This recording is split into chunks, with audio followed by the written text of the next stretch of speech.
Welcome back to MTG Burgeoning, your channel for all things Magic. Kamigawa Neon Dynasty has arrived, and it has brought with it a couple of pre-constructed commander decks. So let's take one of them today. We're going to take the Upgrades Unleashed, and we're going to unleash the deck from outside of its contents.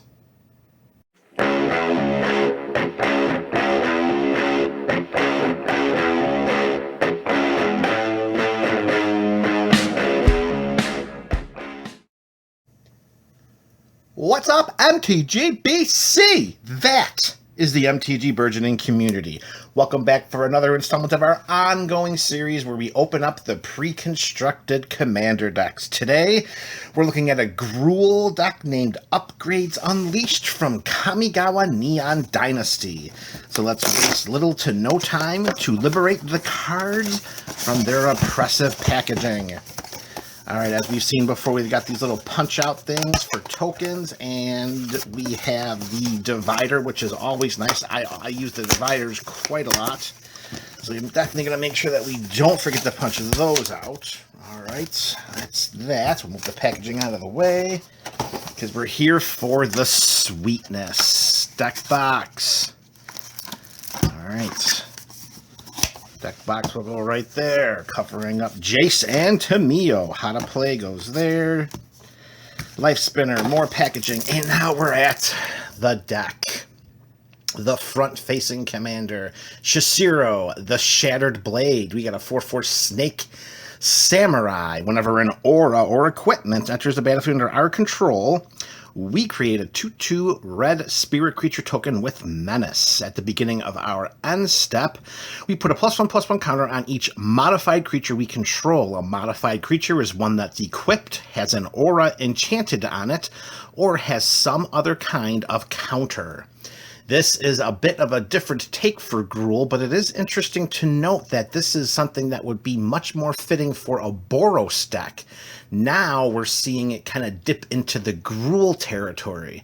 So I'm wondering if when we get to the next set, the Streets of New Capenna, which is supposed to feature the 5/3 color shards, I'm wondering if the Naya shard may have a modified mechanic to it, because we have the Boros goodness of auras and equipment, and now we've got some spotting here of some Gruul with the modified mechanic. So that might be something to look out for.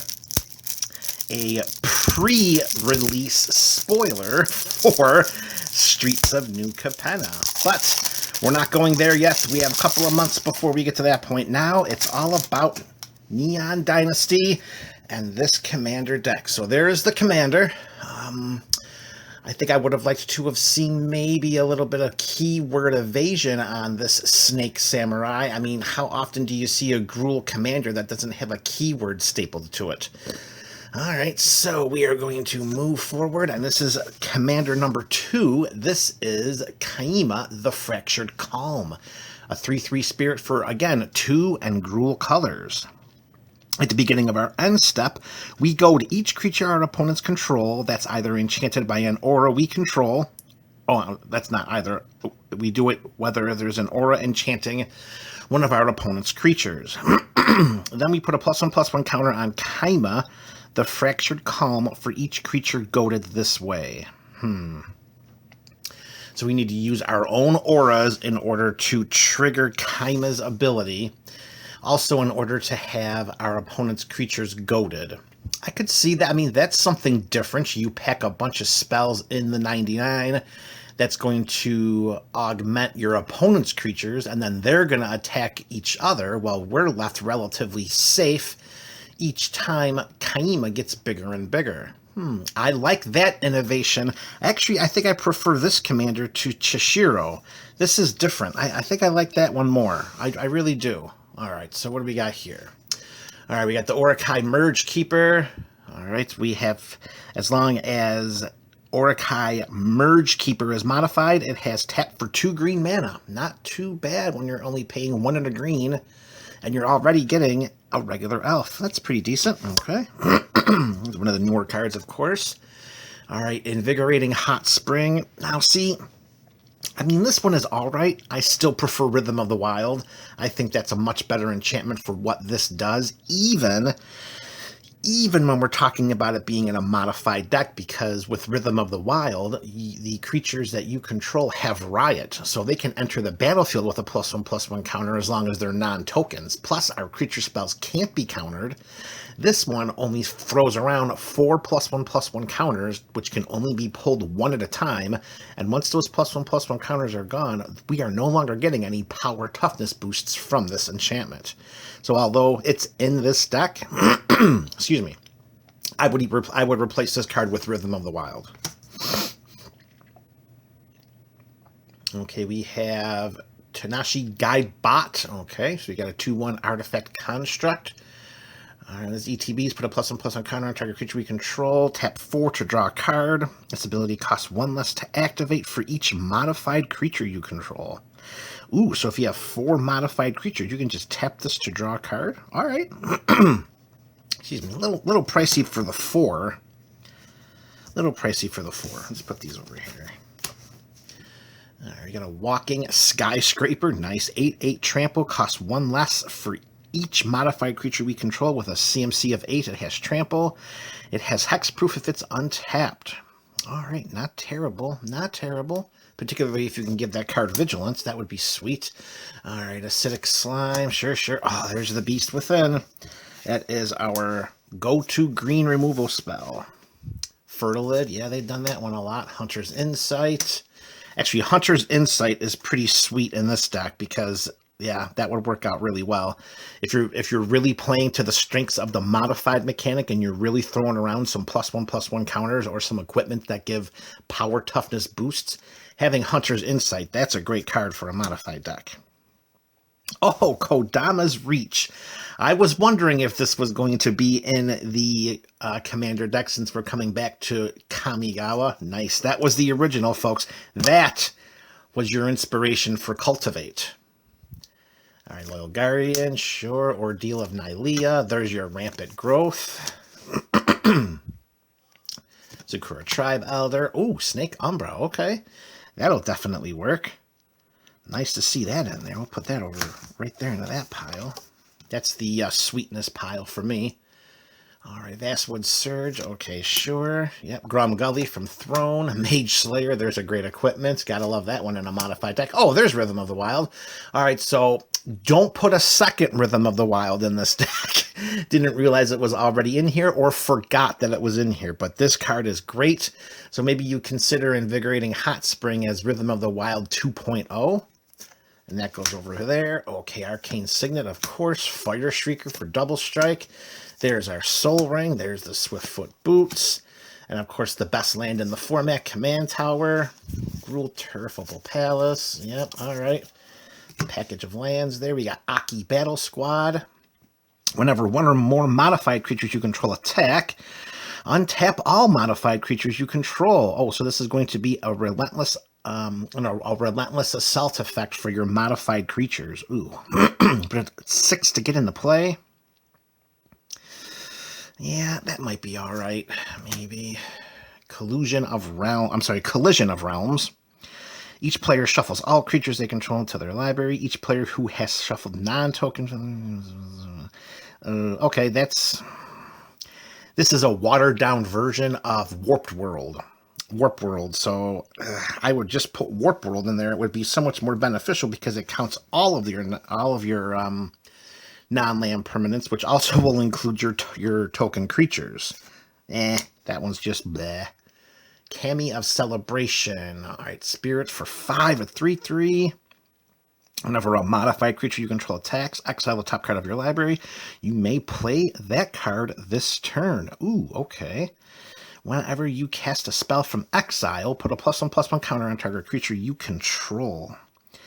Oh, that 5 is a big old casting cost, isn't it? I could see the benefit of being able to exile the cards. This might be a good card to put in Prosper as well, with the whole exile synergy they have there. All right, we have, what is this one? Camino Battle Armor. We have an Equipment Dog, 2/2 with Menace for a CMC of 3. It gets +2, quick creature gets +2/+2 and has Menace. Okay, deals combat damage to a player, goad each player that creature controls. Ooh, that could be nice. Reconfigure, cost of 4. That's a little pricey, but the menace is nice. To goad each creature? Okay, I can get behind that card. Smoke Spirit's Aid. Now this is a very interesting card, particularly for one of the deck techs that we recently put out on the channel, Hinata Dawncrowned. We have a sorcery here, X and a red. For each of up to X targets, create a red aura enchantment token named Smoke Blessing attached to that creature. Those tokens have enchant creature, and when enchanted creature dies, it deals 1 damage to its controller, and you create a treasure token. So it's going to be my initial desire to take this card and force it into the 99 of the Hinata Dawncrowned deck. And this is why. Because for 1 red mana, you put one of these Smoke Blessing enchantment tokens on every one of our opponent's creatures. And every time one of those creatures dies, its controller's taking 1 point of damage, and we're creating a treasure token. So we have the ability to inflict more direct damage. We have the ability to ramp, all for 1 red mana in the presence of Hinata. So you can expect to see Smoke Spirit's Aid somewhere in an Up and Up series soon, forcing its way into Hinata. Unquenchable Fury. All right, here we go. Whenever this creature attacks, it deals X damage to defending player, where X is the number of cards in their hand. This is the line of text that makes this card uber powerful. When Unquenchable Fury is put into your graveyard from the battlefield, return it to your hand. What is the general disdain with playing with auras? The threat of getting 2 for 1. This has a Rancor-like ability of bringing the enchantment right back to our hand if it's going to the graveyard from the battlefield. This allows us to continuously cast Unquenchable Fury on our creatures, and that X damage, well, that is a pretty sweet ability, particularly in a deck that's working to maximize and optimize the effects of Modify. Unquenchable Fury, awesome new card. Ascendant Acolytes, 4 and a green. Boy, they are really bringing the big creature spells, the big mana cost creature spells, and this is only a 1/1. It ETBs with a +1/+1 counter on it for each +1/+1 counter among other creatures you control. So right away, you want to make sure you have +1/+1 counters all over the board if you're even thinking about investing 5 mana into this human monk. At the beginning of your upkeep, double the number of +1/+1 counters on Ascendant Acolyte. All right, I mean, if the +1/+1 counters are plentiful enough, this creature could be pretty valuable. And the fact that we're running Modified and we have some auras and some equipment, you got to make sure that you have some of those that have evasion. You want flying, you want trample, you want protection. Yeah, that could be something. It's a little restrictive. Concord with the Kami. All right, here's another one of these green enchantments that they've been churning out with a strikingly high rate of regularity lately. This one is a CMC of 4. At the beginning of our end step, we choose 1 or more. Put a +1/+1 counter on target creature with a +1/+1, or with a counter on it. Draw a card if we control an enchanted creature, or create a 1/1 colorless spirit creature token if we control an equipped creature. Okay, I remember not really liking this card.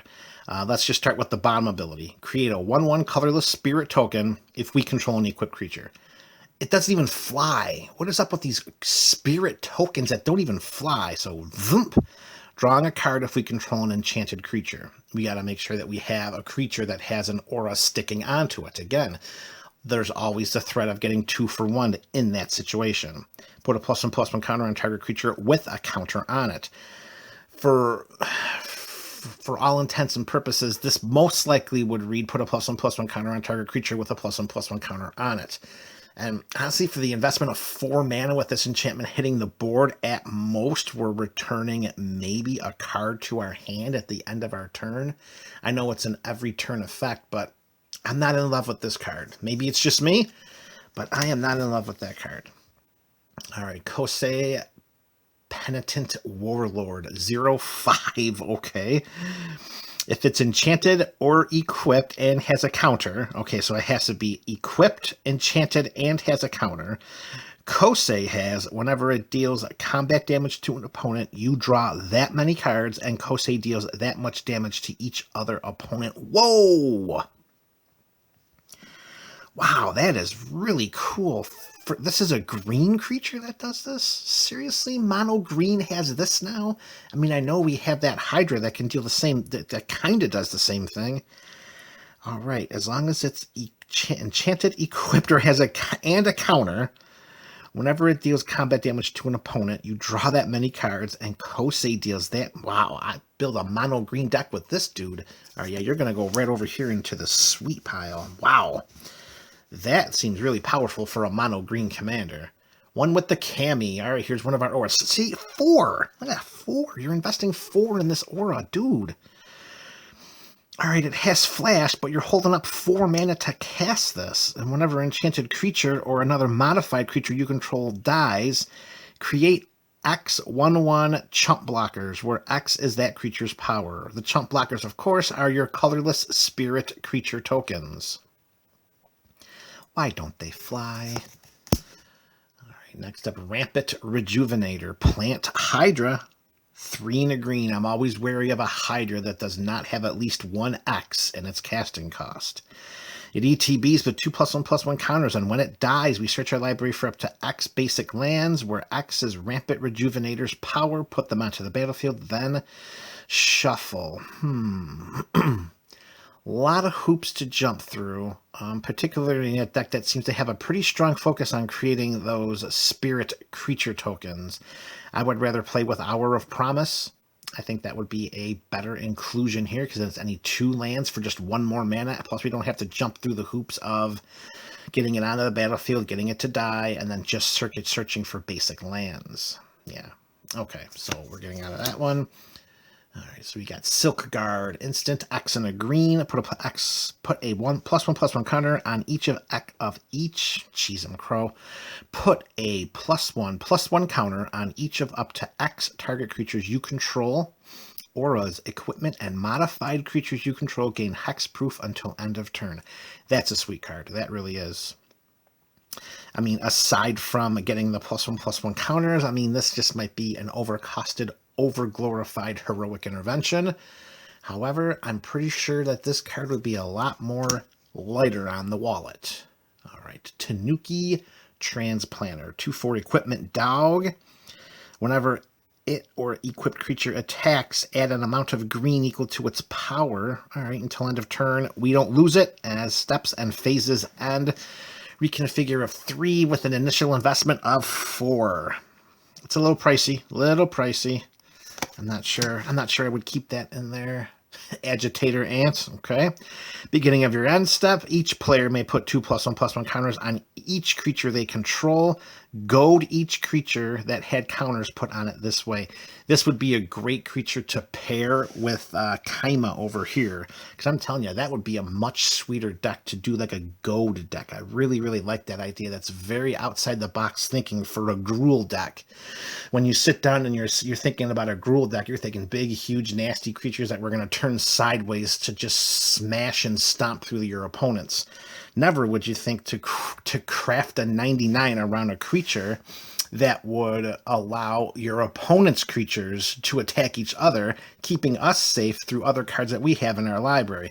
I like that. I really do. I think there's a lot of room to work with Kaima. Okay, Chain Reaction. Sure. There's our Chaos Warp. Wonderful. Elemental Mastery. This is going to create some more of those tokens. They're going to have haste, but we're going to exile them at the beginning of the next end step. But again, look at that aura. 4. We're investing 4 mana into this aura. Oof. 4. Can you imagine getting 2 for 1 on a 4 aura? Yikes. All right, Goblin Razor Runners. Okay, sure. Yep. To sacrifice a land, +1/+1 counter. At the beginning of our end step, we may have Goblin Raise Runners deal damage equal to the number of +1/+1 counters on it to target player or planeswalker. Okay, Ox of Agonos. Yep, reprint. There's Krenko, some more Goblin tokens. Shifting Shadow allows for some for some library shenanigans. Starstorm for some removal. Torian Mauler, get bigger and bigger. There's a nice card, Bear Umbra. This has probably got to be the most valuable card in this deck. At least it has to be from the cards I've seen so far. This is a great aura. I mean, it gives you your untapped land effects. I mean, even if you send the creature off to die, we still get the effect because all it has to do is attack and we untap all of our lands. Great card, great card. Champion of Lamholtz, Forgotten Ancient. There's all kinds of +1/+1 counter shenanigans. There's a plant Hydra, the Genesis Hydra. Yep, this is the one we can reveal cards from the top of our library and put a card into play with mana value X or less. Primeval Protector. I think this is the first time this bad boy's getting a reprint. This was starting to creep up in value, if I remember correctly. All right, it's a good one. Okay, Rishkar, good synergy. Rishkar's expertise, drawing some cards, casting a free spell. Shamanic Revelation, draw some more cards. Even better if you have the Ferocious mechanic. More card draw with Soul's Magistry. Spear Breaker Behemoth. This is going to give our boys indestructible if their power is 5 or greater. Whip-Tongue Hydra. ETBs destroy all creatures with flying. And then put a +1/+1 counter on Whip-Tongue Hydra for each creature destroyed this way. Okay, Decimate. Love that card. Ulasht, there he is, back from the original Ravnica block. Oh, you gotta love Ulasht.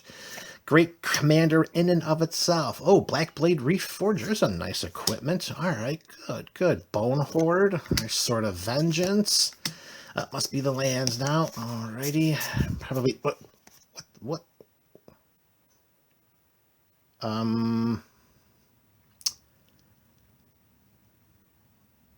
Am I missing something here? This has to be some kind of a mistake, right? It's gotta be. It's got, let's just pause this for a second here.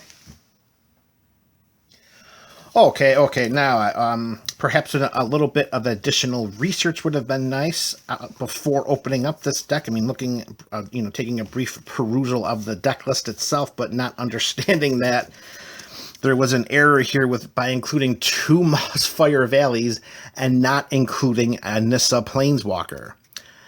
That's unfortunate because that Nissa Planeswalker is really awesome. Aw, I would rather have had no Mossfire Valleys and a Nissa Planeswalker and only have a 98-card deck. All right, Wizards. I'm not sure how that one happened. Okay. And we're going to go through our lands. Probably not much more to talk about today. Got our tokens. There's our... ooh, I like how they did that. Nice.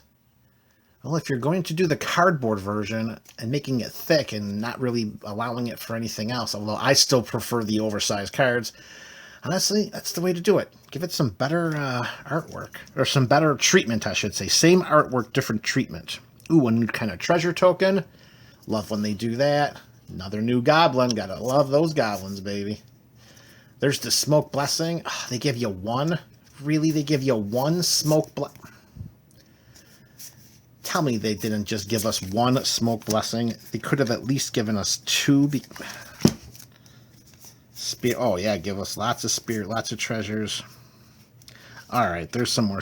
They put one of the Smoke Blessings on the back of the treasure. Wizards.